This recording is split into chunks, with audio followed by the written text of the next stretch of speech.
Students of class 12 biology. आज का lecture 16 है और आज का टॉपिक है megasporogenesis. Okay dear students, तो यहाँ पे मेगा स्पोरोजेनेसिस की हम स्टडी करेंगे। तो पहले हम समझते हैं the process of formation of megaspore from the megaspore mother cell is called mega sporogenesis.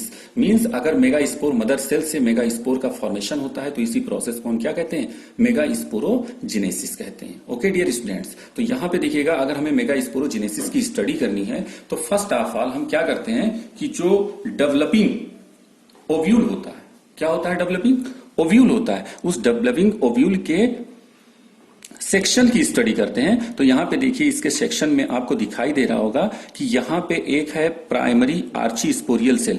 ये प्राइमरी आर्ची स्पोरियल सेल जो है वो पैरेनकाइमेटस सेल से बनती है और ये हाइपोडर्मल रीजन का मतलब आप समझ जाइएगा कि कार्नर पे बनती है। ठीक है, तो जो पैरेनकाइमेटस सेल होते हैं वो हाइपोडर्मल रीजन पर प्राइमरी आर्ची स्पोरियल सेल में क्या हो जाते हैं, चेंज हो जाते हैं। और प्राइमरी आर्ची स्पोरियल सेल में फिर क्या होता है, पेरिक्लाइनल डिवीजन होता है और पेरिक्लाइनल डिवीजन से ये दो पार्ट में डिवाइड हो जाती है। एक पार्ट इसका कहलाता है प्राइमरी पेराइटल सेल, ओके, और दूसरा पार्ट क्या कहलाता है, primary sporogenous cell.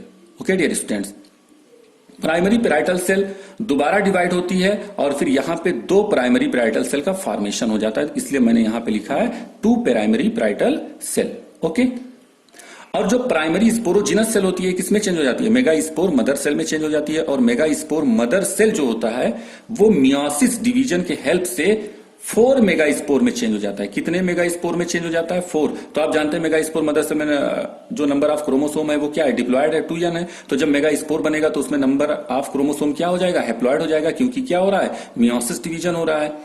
Okay dear students, चूंकि ये लीनियर फॉर्म में होते हैं और नंबर ऑफ मेगा स्पोर कितना होता है, 4 होता है, इसलिए हमने इसको क्या नाम दिया, linear tetrad of mega spore. ये जो 4 मेगा स्पोर बने हैं इसमें से 3 मेगा स्पोर क्या हो जाएंगे, डीजनरेट हो जाएंगे, मतलब डिस्ट्रॉय हो जाएंगे। तो 1 मेगा स्पोर बचेगा यहाँ पे, वो 1 मेगा स्पोर जो बचेगा उसे हम क्या कहेंगे, फंक्शनल मेगा स्पोर कहेंगे। और ये फंक्शनल मेगा स्पोर जो है वो फ्यूचर में किसका फॉर्मेशन करेगा, इम्ब्रियो सैक का फॉर्मेशन करेगा, जो कि इम्ब्रियो सैक ओव्यूल के अंदर पाया जाता है। और ओव्यूल कहां पाई जाती है, ओवरी के अंदर पाई जाती है। इसी इम्ब्रियो सैक का एक दूसरा नाम भी होता है क्या, फीमेल गैमिटोफाइट। तो आप कह सकते हैं कि फंक्शनल मेगा स्पोर जो है वो फ्यूचर में फीमेल गैमिटोफाइट मतलब कि इम्ब्रियो सैक का क्या करता है, फॉर्मेशन करता है।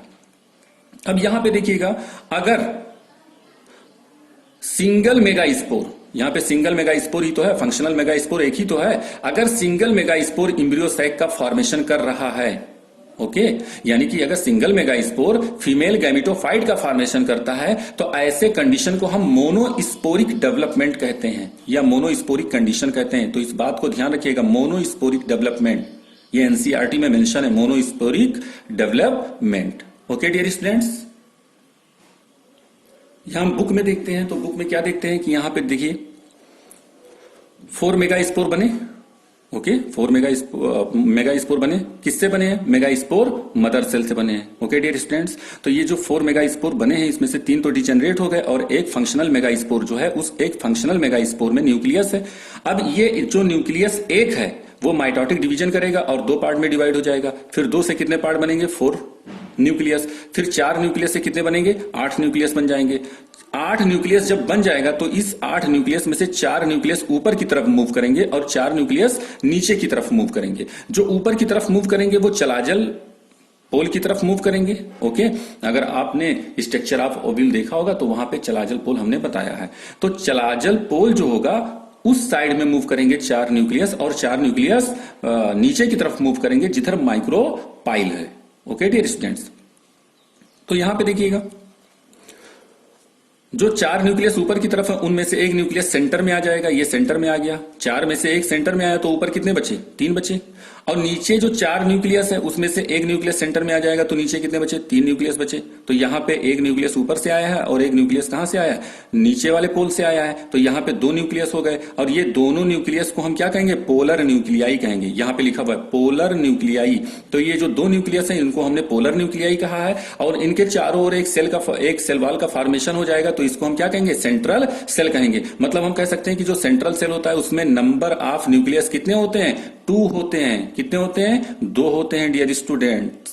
ओके, उसके बाद में 3 ऊपर जो रहते हैं न्यूक्लियस वो एंटीपोडल सेल का फॉर्मेशन करते हैं, और जो दो न्यूक्लियस नीचे आते हैं उनको हम क्या कहते हैं, सिनर्जिड सेल, और एक न्यूक्लियस इसमें से क्या कहलाता है, एग सेल का फॉर्मेशन करता है। सिनर्जिड सेल और एग सेल, इन दोनों को कंबाइंडली हम क्या कहते हैं, एग अपैरेटस कहते हैं। क्या कहते हैं डियर स्टूडेंट्स, एग अपैरेटस कहते हैं। और ये जो सिनर्जिड सेल्स होते हैं, इस सिनर्जिड सेल में सेलुलर फॉर्म पाया जाता है। देखिए फिंगर लाइक सेलुलर फॉर्म पाया जाता है। ये सेलुलर फॉर्म जो होता है डियर स्टूडेंट्स, इसको हम कहते हैं फिलीफॉर्म अपैरेटस। क्या कहते हैं, फिलीफॉर्म अपैरेटस। और इसका काम ये होता है कि जब पॉलन ट्यूब आता है तो उस पॉलन ट्यूब को गाइड करने का काम कौन करता है, फिलीफॉर्म अपैरेटस करता है डियर स्टूडेंट्स। अब यहां पे आप यहाँ इस स्ट्रक्चर को, पूरे इस स्ट्रक्चर को देखिएगा, यहां पे कितने सेल पाए जाते हैं, तो 3 सेल ऊपर की तरफ पाए गए, ओके, 3 सेल नीचे की तरफ पाए गए, और एक सेल कहां पाया गया, सेंटर में, यानी कि बीच में पाया गया।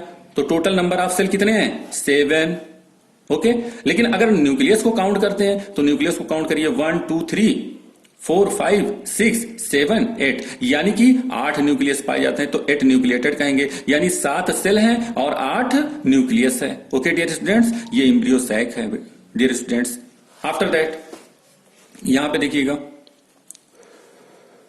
10 synergids have special cellular thickenings at the micropyle tip called filiform apparatus, which play an important role in guiding the pollen tube into the synergids. बात समझ में आई? 3 cells are at the chalazal end and are called the antipodals. The large central cell, as mentioned earlier, has 2 polar nuclei, thus a typical angiosperm embryo sac at maturity, though at nucleate is 7 celled। मतलब मैं यही बता रहा था कि यहां पे अगर आप देखते हैं तो यहां पे 7 सेल हैं, 7 सेल हैं, और नंबर ऑफ न्यूक्लियस कितना है, नंबर ऑफ न्यूक्लियस 8 है। उसके बाद में जो फिलीफॉर्म अपैरेटस होता है, ये किसका काम करता है, फिलीफॉर्म अपैरेटस एक सेलुलर क्या बोलते हैं, स्ट्रक्चर होता है। जब पॉलन ट्यूब आता है तो उसको गाइड करता है कि यहां अंदर से इसी साइड से ये क्या करे, इंटर करे, माइक्रोपाइल रीजन से क्या करे, ये इंटर करे। ओके डियर स्टूडेंट्स, और ये एग सेल है, ये क्या है, एग सेल है डियर स्टूडेंट्स। और यहां पे देखिएगा जो सेंट्रल सेल होता है उसमें नंबर ऑफ न्यूक्लियस कितने होते हैं, 2 होते हैं।